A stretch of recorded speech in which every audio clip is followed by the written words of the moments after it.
My dear students of class 6, welcome to you. আশা করি তোমরা সবাই ভালো আছো, সুস্থ আছো।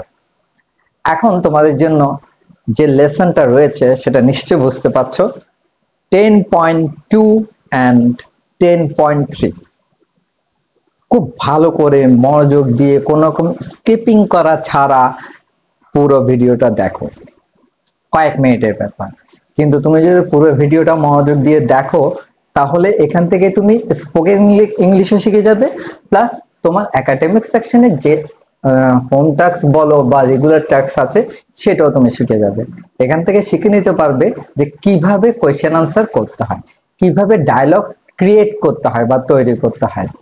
আর তুমি যদি আমার চ্যানেলে নতুন হয়ে থাকো তাহলে কি করবে, প্রথমেই আমি বলবো একটা পরামর্শ যে চ্যানেলটা সাবস্ক্রাইব করে রাখো, কারণ আমি ডেইলি প্রায় তোমাদের জন্য ভিডিও আপলোড করছি এবং ইজি ওয়েতে, টেকনিক্যাল ওয়েতে, যাতে করে তোমরা সহজে জিনিসগুলো বুঝতে পারো এবং লিখতে পারো। একবার যদি শিখে যাও তোমার অনেকদিন মনে থাকবে, মাঝে মধ্যে একটু রিভিশন করলে হয়ে যাবে। তো তাহলে কি হবে, চ্যানেলটা সাবস্ক্রাইব করলে আমি যখনই ভিডিও আপলোড করব সঙ্গে সঙ্গে তোমার কাছে গিয়ে পৌঁছবে, তুমি খুব দ্রুত সেটা শিখে নিতে পারবে, লিখে নিতে পারবে। ঠিক আছে? আর যদি তোমার ভালো লেগে থাকে বা ভালো যদি লেগে থাকে তাহলে সাবস্ক্রিপশন করাটা ঠিক রইলো, আর যদি ভালো না লাগে তাহলে তুমি আনসাবস্ক্রাইব করে দেবে, কোনো অসুবিধা নেই। আর তোমরা যারা ইতিমধ্যে আমার চ্যানেলটা সাবস্ক্রাইব করেছো তাদেরকে অজস্র ধন্যবাদ। আর হ্যাঁ, আর একটা রিকোয়েস্ট আছে, আমার ভিডিওগুলো যদি তোমার ভালো লেগে থাকে তুমি শেয়ার করো তোমার কাজিনের কাছে, তোমার ফ্রেন্ড সার্কেলের কাছে বা তোমার রিলেটিভস এর কাছে। যদি তা হয় দেখো তোমার দ্বারা হয়তো আরেকজন উপকৃত হতে পারে, এতে তোমার কোনো লস হচ্ছে না, লাভই হবে, বরঞ্চ তোমার এতে করে তোমার স্নেহ মায়া মমতা হয়তো আরো বেড়ে যাবে তোমার প্রতি তাদের, যদি তারা উপকৃত হয়। So share it, like it and subscribe it. Unit 10 or Chapter 10, The Boy Under the Tree. 10.2, Ask and answer the following questions with your friend. Then share your answers with the class. নিচের প্রশ্নগুলো তোমার বন্ধুকে জিজ্ঞেস করো, তারপর প্রশ্নের উত্তরগুলো শ্রেণীকক্ষে শেয়ার করো। ওকে, তো এখানে একটা জিনিস তুমি লক্ষ্য করো যে কি করতে বলা হয়েছে। প্রথমে প্রশ্নগুলো তোমার বন্ধুকে জিজ্ঞেস করতে বলা হয়েছে, তার মানে কি এটা তোমাকে কাজটা করতে হবে তোমাকে আর তোমার বন্ধু দুইজনকে। ঠিক আছে, তার মানে পেয়ার, জোড়ায় কাজটা করতে হবে। দেখো, what type of sports do you like to play in school? বিদ্যালয়ে তুমি কোন ধরনের খেলা খেলতে পছন্দ করো? Number A. Number B, what are they? সেগুলো কি কি? Number C, what do you play before, sorry, when do you play? Before, after the class or during the tiffin break? তুমি কখন খেলাধুলা করো, ক্লাসের আগে নাকি পরে অথবা টিফিনের বিরতির সময়? Whom do you usually play with? তুমি সাধারণত কাদের সাথে খেলো? Number E, do you have a friend who plays very well? তোমার এমন কোনো বন্ধু আছে যে খুব ভালো খেলে? Do you have any friends who can't play with you? If yes, why? তোমার এমন কোনো বন্ধু আছে যে তোমাদের সাথে খেলতে পারে না? যদি থাকে কেন পারে না? এবার দেখো এটা কি হচ্ছে, ডিসকাশন ইন পেয়ার্স, জোড়ায় আলোচনা। যেহেতু আমাকে আগে বলা হয়েছে কি তুমি তোমার বন্ধুর সাথে আলোচনা করো, তারপর সেটা ক্লাসে শেয়ার করবে। কেমন? Myself, I have something to talk with you. Would you help me please?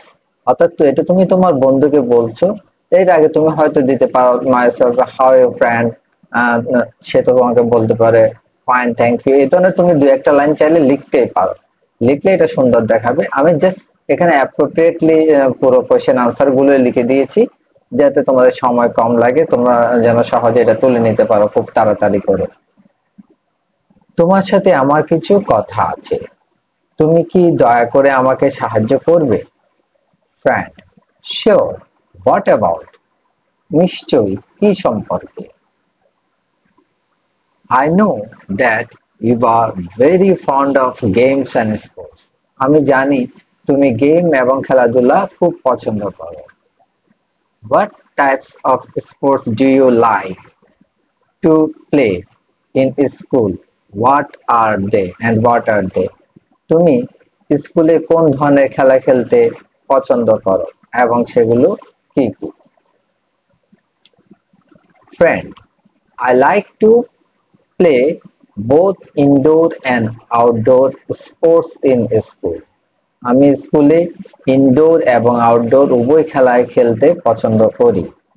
They are badminton, table tennis, musical chair, chess, cricket, football, etc. What about you? সেগুলো হলো badminton, table tennis, musical chair, দাবা, cricket, football ইত্যাদি। তোমার কোনগুলো? এখানে একটা জিনিস লক্ষ্য করো, এই যে হোয়াট অ্যাবাউট ইউ, তার মানে তোমার সম্পর্কে, তোমার কি খবর, এরকমও বোঝায়। কিন্তু এখানে যেহেতু খেলা সম্পর্কে আলোচনা করা হচ্ছে, মানে তোমার কোন খেলাগুলো পছন্দ সেটাই জানতে চাওয়া হচ্ছে। Myself: it's same to you. এটা তোমারই মতো, অর্থাৎ তোমার বন্ধু যা পছন্দ করে তুমিও তা পছন্দ করে, এই কথাটা দিয়ে সেটা বোঝানো হচ্ছে। When do you play? Before, after the class, or during the tiffin break? Whom do you usually play with? তুমি কখন খেলো? ক্লাসের আগে, নাকি পরে, নাকি বিরতির সময়? তুমি সাধারণত কার সাথে খেলো? Friend: most usually I play before the class and sometimes during the tiffin break and rarely after breaking of school. আমি সাধারণত ক্লাসের আগে খেলাধুলা করি, মাঝে মাঝে টিফিন বিরতির সময় এবং মাঝে মাঝে স্কুল ছুটির পরে। I usually play with my friends. আমি সাধারণত বন্ধুদের সাথে খেলি। Sometimes we play with our teachers. মাঝে মধ্যে আমরা আমাদের স্কুলের শিক্ষকদের সাথে খেলি। Then it is very exciting. তখন এটি খুবই উত্তেজনাপূর্ণ হয়। Myself: do you, অর্থাৎ এটা তুমি নিজে বলছো, do you have a friend who plays very well? তোমার এমন কোনো বন্ধু আছে যে খুব ভালো খেলে? Friends: of course, yes. My best friend Deepa can play cricket very well. অবশ্যই, হ্যাঁ, আমার সেরা বন্ধু দীপা খুব ভালো ক্রিকেট খেলতে পারে। I enjoy playing chess with her. আমি তার সাথে দাবা খেলা উপভোগ করি। She is a brilliant student. সে একজন মেধাবী ছাত্রী। Myself: এবার তুমি নিজে জিজ্ঞেস করছো বা বলছো, do you have any friends who can't play with you? If yes, why? তোমার এমন কোনো বন্ধু আছে যে তোমাদের সাথে খেলতে পারে না? যদি থাকে, কেন পারে না? Yes, one of my friends, Deepa, can't play with us because he is very introvert. হ্যাঁ, আমার এক বন্ধু আছে দীপা, আমাদের সাথে খেলতে পারে না কারণ সে অন্তর্মুখী, মানে সে মুখ গোমড়া করে থাকে বেশিরভাগ সময়, অর্থাৎ কোনো কিছু হয়তো ভাব প্রকাশ করতে চায় না, এমনি এত খুব সাধারণ ভাবে থাকে, অর্থাৎ সে কেমন যেন মুখ গোমড়া করে থাকে, হাসি তেমন একটা হাসিও হাসে না, একরকম ভাব আর কি, introvert. She is never willing to play with us. সে কখনোই আমাদের সাথে খেলতে চায় না। It's very bad. It's very sad. You can to you can to gossip with her, এটি খুবই দুঃখজনক।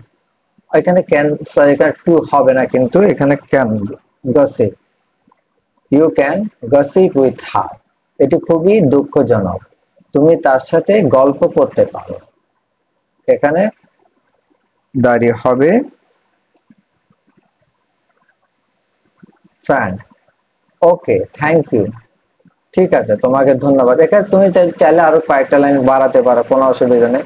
তবে আমি একদম শর্টকাট করে দিয়েছি, যেরকম প্রশ্নপত্র চেয়েছে আমি ঠিক সেভাবে আনসার গুলো রেডি করে দিয়েছি। মাইসেলফ, ইউ আর ওয়েলকাম, তোমাকে স্বাগত। বাই, বিদায়। ওকে, এখানে প্রশ্নগুলো শেষ হলো। এবার দেখো 10.3, read the names of the sports given in the box, then discuss and categorize them in the following columns. The sports you can usually boys play, and the sports usually play girls play, and the sports both boys and girls play। অর্থাৎ এটা তোমার কি করতে হবে, তিন ভাগ করে লিখতে হবে। একটা করতে হবে ছেলেরা যেগুলো পছন্দ করে, যেগুলো মেয়েরা পছন্দ করে, আবার এমন কতগুলো খেলা আছে যেগুলো ছেলে মেয়ে উভয়ে পছন্দ করে। নিচে নিচের দেওয়া খেলাগুলোর নাম করো, তারপর আলোচনা করে সেগুলো খেলাগুলোকে নিচে সারণীতে ভাগ করে বসাও। যে খেলাগুলো সাধারণত ছেলেরা খেলে, যে খেলাগুলো সাধারণত মেয়েরা খেলে, এবং যে খেলাগুলো ছেলে মেয়ে উভয়ে খেলে। Football, cricket, swimming, bicycling, tennis, basketball, badminton, handball, high jump, হাডুডু, chess, hockey, volleyball, table tennis, wrestling, musical chair, doll game, ludo. এগুলোকে কিভাবে ভাগ করতে হবে, তিন ভাগ করতে হবে, কিন্তু আমি এখানে চার ভাগ করেছি। চার ভাগের মধ্যে এখানে দেখো স্পোর্টস নেম, অর্থাৎ যে খেলাগুলোর নাম এখানে দেওয়া হয়েছে আমি সেগুলো এই প্রথম কলামে লিখে দিয়েছি, এই প্রথম কলামে লিখেছি, এবং এখান থেকে ভাগ ভাগ করে লিখেছি। দেখো এই যে boys play, the sports boys play, তারপর the sports girls play, the sports both can play, অর্থাৎ ছেলে মেয়ে যেটা উভয়ে খেলতে পারে। দেখো ফুটবল, এখানে ছেলেরা যেগুলো খেলে সেগুলো কি কি দেখো, ফুটবল, ক্রিকেট, তারপর swimming, bicycling, tennis, basketball, badminton, handball, তারপরে হাই জাম্প, হাডুডু, হকি, ভলিবল, রেসলিং। এগুলো সাধারণত ছেলেরা খেলে। তবে এখানে এখন দেখা যাচ্ছে কি, যেমন মেয়েরা হাডুডু খেলে, রেসলিং খেলে, হাই জাম্প, হ্যান্ডবল, সবগুলোতে মেয়েদের কি অংশগ্রহণ দেখা যায়। তবে স্বাভাবিকভাবে যেগুলো মানে ছেলেরা খেলে সেগুলো ছেলেদের নামে আসছে, যেগুলো মেয়েরা খেলে মেয়েদের নামে আসছে। তবে তুমি যদি লিখতে চাও যে যেমন টেনিস এখন মেয়েরাও খেলে, তুমি সেটা লিখতে পারো। হ্যান্ড, তারপর হাই জাম্প মেয়েরা দেয়, এগুলো সবগুলো এখন বর্তমানে দেখা যায় কি যেগুলো ছেলেরা খেলে বেশিরভাগই মেয়েরাও খেলে। তারপরে তোমার সাধারণভাবে যেগুলো মনে করো মেয়েদের খেলা বলে আমরা ধারণা করি, সেগুলো এখানে মেয়েদের ক্ষেত্রে লিখতে হবে, যেগুলো ছেলেরা খেলে সেগুলো ছেলেদের কলামে লিখতে হবে। এখন দ্য স্পোর্টস গার্লস প্লে, এটা কি, musical chair, ludo, doll game, handball. এখন দেখো লুডো মেয়েরা খেলে, কিন্তু এখন ছেলেদের খেলতে এটা দেখা যায়। এটা কিন্তু একটা বিতর্কিত ব্যাপার হলো, এটা মেনে নিতে হবে যে ছেলেরা লুডো খেলে। তারপর হ্যান্ডবল মেয়েরাও যেমন খেলে ছেলেরাও খেলে। আবার এখানে দেখছি কি উভয়ে খেলে এমন কতগুলো খেলা, সেগুলো কি কি, football, cricket, swimming, bicycling, tennis, basketball, badminton, chess, table tennis. Okay, finish. আচ্ছা, আজকে এই ক্লাসে তোমাকে বা তোমাদেরকে আমি শুধু এই যে 10.2 এবং 10.3 নিয়ে আলোচনা করলাম। আমি অল্প অল্প করে মানে প্রায় প্রতিদিনের ক্লাসে এই জিনিসগুলো তোমাদের কাছে তুলে ধরছি, সেজন্য আমার মনে হয় তোমরা অল্প অল্প করে খুব তাড়াতাড়ি শিখে ফেলতে পারবে। বেশি দিলে হয়তো তোমরা একটু বিরক্তি বোধ করতে পারো, সেজন্য আমি অল্প অল্প করে দিচ্ছি। তোমরা অল্প অল্প করে শিখে নাও। তবে হ্যাঁ, এখানে তোমাদের বুঝতে যদি কোনো সমস্যা হয়ে থাকে বা কোথাও তোমাদের ভুল ভ্রান্তি আছে বলে মনে হচ্ছে, তাহলে অবশ্যই সেটা আমাকে জানাবে। So thank you very much for watching the video.